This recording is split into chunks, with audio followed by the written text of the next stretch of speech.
Hey everybody, I just finished chatting with American pop artist, Hope Connection Church creative director, and NBC The Voice Season 22 alumni, Kate Kalvach. We discussed Oklahoma City, Oklahoma, life growing up in Pittsburgh, Pennsylvania, passion for music, singing, songwriting, experience on The Voice, identity as an artist, most out-of-body experience that reshaped her view on music, upcoming projects, and more. So without further ado, here's my discussion with Kate. Kate, welcome to the show. Hey, thank you so much for having me. I'm excited to be here. Did I pronounce your last name correctly? You were probably the closest than as most people are. But yeah, Really? it's Kalvach.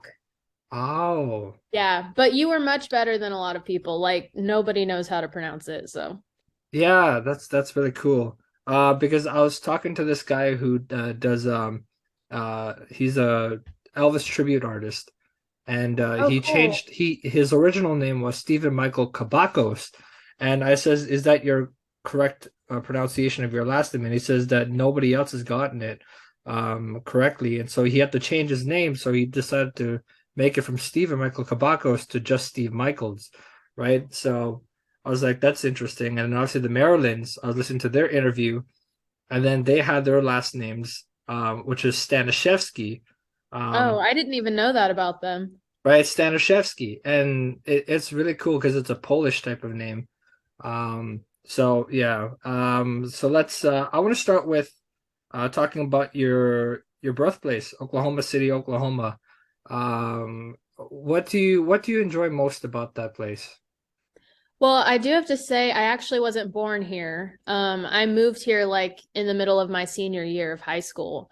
But I've been here about 10 years now, and I think my favorite thing about it is you can get like big city vibes or you can get small town vibes. Like there's the country, there's lots of land, but then if you want to go downtown and go to a really cool restaurant, or cool coffee shops and everything, there's always something to do. So I love that you can get a little bit of both. Mm-hmm.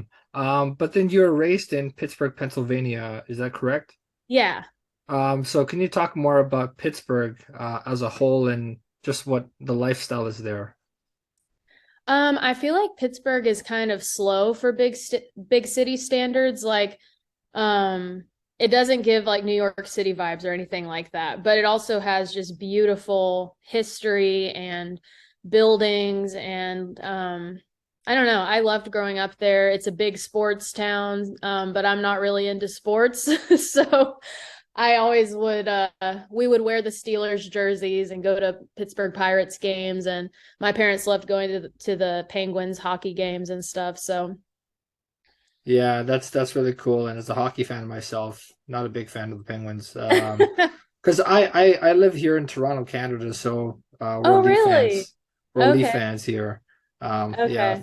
tough team. Yeah, and they let you down a lot of years. So I want to talk also about your childhood. What did you, what was your most favorite memory of your childhood? Oh, that's a big question to just drop on me. I don't know. Um, I don't know. Let me think. There's a lot of things that come to mind. Definitely big childhood memories are with my siblings. Like, I have two younger siblings, a sister and a brother, and we always love to sing together and write songs together. And even today, we still do that, and we're all adults. So I'm definitely taken back to like all the times we would sing karaoke and write silly songs and do kind of just fun sibling stuff. Yeah, absolutely. And then was it you moved to Oklahoma in what, 2013? Hmm. Um, why was the move to Oklahoma important for you? Um, so it was we moved right in the middle of my senior year of high school, like I said, and so it meant that I missed my graduation with all my friends. I missed prom, I missed all the senior stuff. And so it was really difficult. But when we moved here, I actually the church we started going to was a lot bigger than the church that I grew up in Pittsburgh. And so I had a lot of experience with the creative side of things, which now I'm the creative director, but I learned a ton about production and like running lights and programming computers and stuff. And then also I had an opportunity to sing on the worship team, which was way more professional than I had ever experienced before. Like I got a lot of experience learning how to use in-ears and even started songwriting with cool people and stuff. So while while the move was really hard at first, it ended up being this huge opportunity of growth for me, honestly. Mm-hmm. You're talking about two things there, your passion for music, singing, and songwriting, and then obviously your writing component of that musical caliber that you have. But also you just talked about faith. Yeah. Why is that important to you? I've always believed that there's something bigger than me. It gives me purpose to know that my life isn't all about me and it's not all about my purpose on this earth, but I live for something way bigger that I can have faith in and believe in. And really, since I was little, I've always believed in God and trusted Him. So, Mm-hmm. Um, and so you're obviously we just touched on your passion for music, but can you explain more in depth of when you first realized that that was what you want to do for your whole career? I started writing songs when I was probably like 5 or 6. Started learning how to play the piano, and even when I didn't know how to play piano, I was just like tapping on the keys and making notes and melodies. So I guess it's just always been in me. I've always loved to sing and write songs. But I don't know, I didn't really think about it as a career path or something that I could even make money from until I met my husband, who is an artist from the Czech Republic.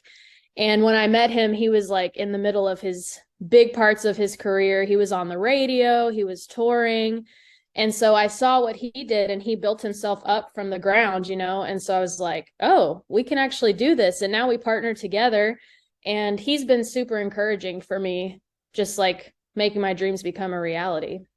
Mm-hmm. And you just talked about your husband and being on obviously him being on the radio and those things, and obviously with you being on The Voice now, and obviously now that you were eliminated, unfortunately, but what has your husband taught you more about the importance of radio airplay and those effects on music? He's always been just really passionate about marketing yourself and making it available for people to hear your music. And so the radio is one component of that, and then touring and doing festivals and stuff. And so when I decided to do The Voice, he was like, man, this would be a great opportunity to get your name out there. And yeah, like the end goal isn't necessarily to get signed by a label, which would be great, but I've seen from him that you can do it by yourself, you can do it independently. And so yeah, that's kind of what we're working on right now. Mm-hmm. And so as we're talking about music, give me your favorite musical inspirations. I have a lot and they change very often, but I would say from the start, I've always loved Coldplay. That's like my top band. I love Chris Martin's voice so much. So yeah, and their music just makes me feel something, you know. So I've always loved them. And then I love like Ed Sheeran, I love Camila Cabello, I love country music, Morgan Wallen. My husband and I listen to a lot of Bad Bunny and J Balvin as well. So we have like a huge, well-rounded music inspiration. Mm-hmm. And that's always good to have, a whole catalog of different types of flavors of music. And Yeah. I think for me, like majority of it is country. I love Blake Shelton's music a lot. Yeah, he's great. He's just the king of country. Even no disrespect to George Strait, but I think that there's a lot of good country artists. But I want to talk more about The Voice now. Obviously, you were on Team Blake, and then you went to Camilla's team. What did you learn more from those two? With Blake, I felt like he was extremely encouraging. And what I needed from him at the time was definitely a confidence boost, and he gave me that. The thing I loved about Blake was he could tell what you needed, and he was very good at critiquing you when you need that. But for me, I think mostly he just really built my confidence that I was meant to be there and meant to do this. And then Camila was really creative, which I loved about her. When I came into rehearsals, it was like what's your vision? Let's make this cool. Let's like the song You're Still the One. When I did that one, she was like, I know you want to be a pop artist, so how can we make this pop? And she came in with a million ideas that were just so creative, and I loved getting to work with her on that side of things. And I wanna take a step back and reflect back on your first audition, your blind audition. And then when you look at yourself now, as far as you went in the competition to that first blind audition, what do you see in yourself? I see just so much growth. That first blind audition is kind of hard for me to watch because I can feel how nervous I am, how anxious I am. I know I could have sung that song better. And then when I reflect on my final performance, I'm like, wow, I just grew. I was confident. I'm proud of myself watching it back now. hmm And was there any other, I know that Blake obviously was the first guy to take you on his team, but was there in your head when you're standing on the stage, and obviously you probably had some nerve-wracking feelings, of course, Yeah. what any artist would do. Um, was there anything in your mind that says that who was your first pick in terms of team? I went in with Blake as my first pick for sure. And then Camila was a very close second. But what I couldn't have prepared for was Gwen turning as well, because honestly, she hadn't been on my radar. And then some of the things she said, which weren't all aired, because they have time restrictions, but she was so kind and so encouraging. And I stood there thinking, man, I came in with a plan and I have no idea what I'm about to do. So in the end, I'm really glad I picked Blake, but it would have been great to have an opportunity to work with Gwen as well, because I heard great things from her team too. And I was listening to one of your podcast interviews, and I was taking some notes about you talking about the voice and your blind audition, your nerve-wracking feelings, and then you mentioned something interesting. You said that they asked you about what do you feel about the voice and your life change, and you said what changed the most was your mindset. Yeah. Um, why do you feel your mindset sort of changed in that very moment? I think, I've always wanted to be an artist. I've released music prior to the show, but there's a part of you that's always wondering if you're good enough to make it or if you really should even be doing this.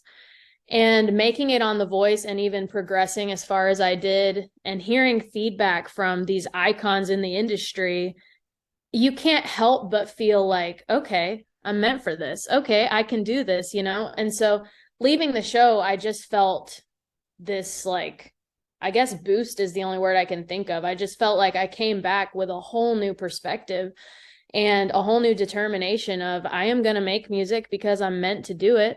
And no matter what it takes, I'm going to hit the ground running. hmm Absolutely. And obviously, being on that competition show, you learn a lot about yourself. You learn a lot about your music and your artistry. So what would you say was your moment where you said that I actually tapped into my full potential here, and now this is where I see myself going in 5, 10 years? I think a big moment for me was the knockout episode where I sang Anyone by Justin Bieber. There was something so freeing in that performance, and I felt like 100% myself. And then I felt that again whenever I did my final performance, When I Look at You. Yeah, what was the actual question again? The question that I was asking you was the when did you feel that you tapped into your full potential? Okay, yeah. So I definitely think in those moments I tapped into it, and it it made me realize like this is what I want to do every time I perform. And do you ever feel it's difficult to do that in certain moments? For sure, definitely. When the nerves hit you, when the anxiety hits you, because it always does, that always happens where you're questioning yourself and it's hard to get yourself out of your own head. hmm and what's very interesting about your whole experience on The Voice was, and this was very strange. When I was watching it live, when it came on, and it seemed like at one point at one of your performances, I don't know if it's the last performance that you did, but it was you had the in-ear piece, Yeah. and it seemed like it malfunctioned on you. And so what was that experience like, and how did you tell yourself that just forget about what's happening, just perform like it never happened? I do think a lot of my experience singing in church helped with this because I've been using in-ears for like 10 years at this point. That helped 100% because I didn't feel completely discombobulated because I had experience where in-ears don't work. It's not going to work every single time. But, this was a massive change from singing at church. The whole world is watching. It's live. You can't re-record it or anything. So it was scary. But yeah, for me, what I did is I prayed in my head. I just asked God to help me. I can see the moment in my eyes when I watched that performance where I was like, okay, I've got to take my eyes off of this and that. And I just put my eyes on God because he's where my help comes from. And yeah, I think that's the only way I got through it. Mm-hmm. And I know this might be a difficult question to answer, but I'm going to ask you it. Um, if you were to choose any contestant remaining on The Voice to win the competition, who would that be and why? I hate it when people ask me this because from my heart, I love every single person that's remaining, like fully. I'm feeling with them. But I would say I love Bodie so much and I would love to see him win. I know that he's put a ton into his music and he's sacrificing a lot to be there. His family is waiting on him and rooting for him. He has 3 kids and a wife and stuff. And so I would just love to see him win. I think he deserves it. Mm-hmm. And I actually look forward to speaking with the winner because I will be getting an interview with the winner once they declare one, That's which is going to be really cool. I really love Bryce. Yeah, he's a great guy. There's just something about Bryce that reminds me of the early days of George Strait. Hmm. He just knows how to command a stage. And do you ever feel in moments when you perform that let me just walk around the stage and actually command the crowd rather than just sticking to one position, and just standing there with the mic and being frozen. But then I always tell contestants move around, do something different, or make yourself a case. Yeah. Yeah, it feels intimidating at times to walk around and really take control. I think it takes confidence, of course, to be able to do that. And I can see in certain performances I did that, and in certain performances I was more nervous or focused on something else to do that. So yeah, but it makes a difference for sure. Hmm. And then obviously, going into, I was reading an article about you saying that, a lot of people say that, like a lot of Oklahomans are talking and saying that, like, a lot of us are country music people. But for you, you said that you're not really a country artist, you're a pop artist. And so how important was it to clarify your artist identity? The truth is that I love country music. So I never wanted to say I'm never going to make a country song. But the hard thing is when you're put in that box of country music, it's hard to get out of it, I would say. And I definitely want to primarily do pop music. So, and with pop artists, for whatever reason, they seem to have the option to flow between genres at times. You can throw in a little rap, you can throw in some R&B, you can throw in some country. And so I want to have that freedom because I love all kinds of music and I don't want to bring myself just down into one box. So at first, when I joined Team Blake, it was like, all right, she's country. And everybody was calling me, I think The Voice posted something like cowgirl power or something. So definitely going into the live shows, I was talking to Camila about, I want to do You're Still the One by Shania Twain because I love it and I love country music. But if there's a way to make it pop, that's the lane I want to go. And what would you say now the most challenging season you've experienced as a singer-songwriter? Um, The most challenging season was probably leading up to The Voice because I was questioning myself a lot. I knew that it was an option, but I didn't know how far I would go. I was nervous, I was scared, and even like I didn't have much motivation to be writing songs or pursuing my music in any way. So yeah, it was hard, and then The Voice really brought me out of it. Mm-hmm. And what are some things that you wish you were told at the start of your career? That's a good question. I think I wish I was told, um, at the end of the day, you're not making a product just to market it, but you're making stuff, you're creating because God created you to create. And so just create what's from your heart, create what makes you happy, and hopefully it'll make other people happy too. Because I think so many times we can get into the mindset of, well, what's going to sell best? What's going to be the next pop, top Billboard 100 song? But if you just create from the heart, usually that will touch people's hearts. Authenticity will touch people's hearts. Mm-hmm. And you've been very clear about being authentic and being yourself, in moments that are challenging. And so what would you say are the most difficult sacrifices you made to have a career in music? It's really hard to tell people no. I would say just time, because to do this right, you have to sacrifice time. You can't just say yes to every obligation, yes to every friend, yes to every single moment. It has to be a priority. And that's the hardest thing. It's a juggle every single day of my life where I'm trying to decide, is this worth my yes? Is this worth my no? And just, figuring that out. Mm-hmm. And what would you say your philosophy in music would be? Um, like a tagline or like a Like like a brand. I would probably like portray it as what would you say your belief in music would be, I guess. Music as a whole, I believe that it connects us. I may not have experienced every single moment in your life, but we've both experienced heartbreak, we've both experienced grief, we've both experienced joy.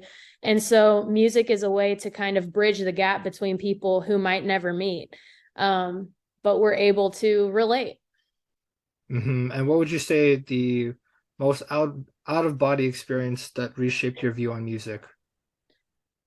Oh, wow. These are tough questions, but I like them. um, I don't know, an out of body experience that shaped my view on music. I think listening to artists that I really love, or artists that just touch my soul in a deep way. I love lyrics that are so different and inspiring, and they mean more. Like I love digging deeper into lyrics and what they meant and what the story is behind them.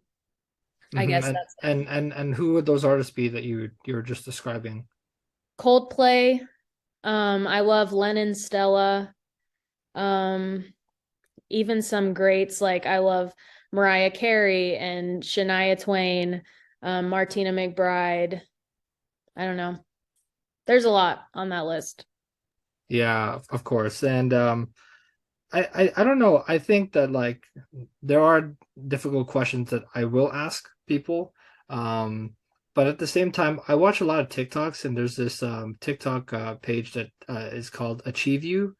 Um, and so they just go up to random people, random strangers, and they ask them to play a card game. And the card game is deep questions, and they have three levels. There's a deep one, and then there's one that's just talking about like relationships and those things. And then there's one that just talks about like all sorts of different stuff. And I think that's where I kind of got like the niche to ask deep questions because I don't think you get them often. I would Yeah. hope. I think it's just good to be different and ask people, tough questions, even though it may seem like, you've never got them before. Hmm. But what would you say is the most difficult question you've gotten? Definitely from your podcast. No, you got to be kidding me. Is there actually any other podcast that you have done that has asked you the most difficult question you've ever had? I don't think so, honestly. It's usually like, what was happening when your in-ears didn't work? Oh, what were you thinking during the blind audition? What thoughts were going through your head during this, that, and the other? So like it's pretty straightforward. So I enjoyed the deep questions from your podcast. Yeah, thank you. I appreciate Yeah, that. And let me ask another deep question. When do you feel most at home when creating music? definitely with my husband. Yeah, we have our home studio and there's just certain moments where it just feels right and we've created something together that we're proud of. And yeah, it's just that's the best feeling. Collaborations you've done, or any dream future collaborations? Um, so I definitely love collaborating with my sister at the moment. We've written a couple songs together and she's amazing. She's going to sing on a couple of my new songs. And then I am working on collaborating with a few fellow voice contestants. So I'm very excited about that. I have a song that I can't wait for you to hear. But then dream collabs would be Chris Martin from Coldplay, Charlie Puth, Justin Bieber, Ed Sheeran. Oh my gosh, I would love that. And then I don't know, I'm trying to think of some female artists. Definitely Camila Cabello. I would love to sing with her. Um, yeah. Yeah, that's really interesting. And you're just talking about upcoming music. And if you were to give a one-word description of what your new music would sound like, what would that be?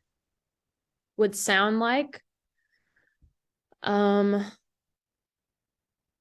I'm one word, let me think. I guess fun. I'm hoping it's fun, happy, joyful. Yeah, I mean, I think that correlates perfectly with obviously you had a Christmas song Yeah. called Christmas Lights. Do you ever feel enjoyment of just creating holiday songs in specific rather than like the usual pop, like upbeat songs? Yeah, I actually love Christmas. And so I would love to release like a full-on Christmas album someday. What would you say your favorite holiday movie would be? Definitely White Christmas. Why would you say White Christmas would be your favorite? I love the music. It's a classic. The story is really sweet. I love the setting in Vermont and stuff. It's just really sweet. I love it. Yeah, I mean, I've seen a lot of holiday movies. Probably one of my favorite would probably be Christmas with the Cranks. That Um, one is good. It's underrated. I actually have I downloaded the actual torrent, the whole film. Um, and so I think I don't know. I like to rewatch different things. For me, I think Home Alone was also a good one. Hmm. Lost in New York City, I think that one was the one. I don't know. And then I also like to go back to childhood. I like to throw it back to Drake and Josh.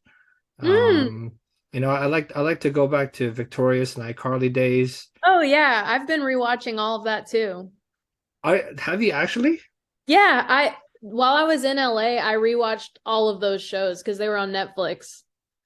What would you say your favorite episodes from those shows would be? Uh, I just recently watched Zoe 101 again, and I'm trying to think. I don't know what episode. I've seen all of them too many times. Um, I don't know. That's a hard question again. I mean, it's totally okay, and I would probably say that one of my favorites would probably be from Victorious. It would probably be I think it's the Secret Santa episode. And where Andre is given a D for his holiday song, and Tori comes in and says, "Man, that's not like Andre to get a D in his Christmas song." So, it was Tori, it was Jade, and it was Kat, and they performed. They reworked his song and performed it in front of the whole school, and then got an A from his teacher, Yeah, which is yeah, I which is really remember. cool. Um, Yeah. and so that brings me to my next point of saying, what would your holiday plans be now? I'm really not sure at the moment. Like for this year, For you're this asking. year, for this year, or what do you traditionally do? I guess. Traditionally we all get together. Like I have a bunch of little cousins and my siblings, and we always just get together and hang out. We play games like Mafia, and we sometimes write songs and do like a performance for the family. So that's super fun. I don't know for sure if we're doing it this year, but yeah. And my last question would be, what is your number one advice for aspiring artists or anybody who wants to go and audition for The Voice? I would say know who you are. Definitely know your identity as a person, because it's going to be mentally very hard on you. But do it. Don't let the fear stop you from doing it. You'll learn so much. You'll grow so much. Just take a leap. See what happens. Yeah, and so it's time we say goodbye, but thank you for taking the time to talk with me today. Thank you for having me. This was awesome. I mean, thank you for taking the time. It's been such an honor to chat with you, and I know the future is so bright for you. And to the listeners who made it this far into the episode, thanks so much for sticking around. I hope you enjoyed my conversation with American pop artist, Hope Connection Church creative director, and NBC The Voice season 22 alumni Kate Kalvak. You can find her on Instagram, Facebook, Twitter, and on YouTube. If you'd like to help spread the word about my podcast, please do feel free to share with others, post about it on social media. Any form of support is greatly appreciated. You can follow me on Instagram, Twitter, TikTok, and on YouTube. Lastly, you can find my show on all podcast streaming platforms. I've been your host, Jigme Kelsang. Thanks for tuning into this episode.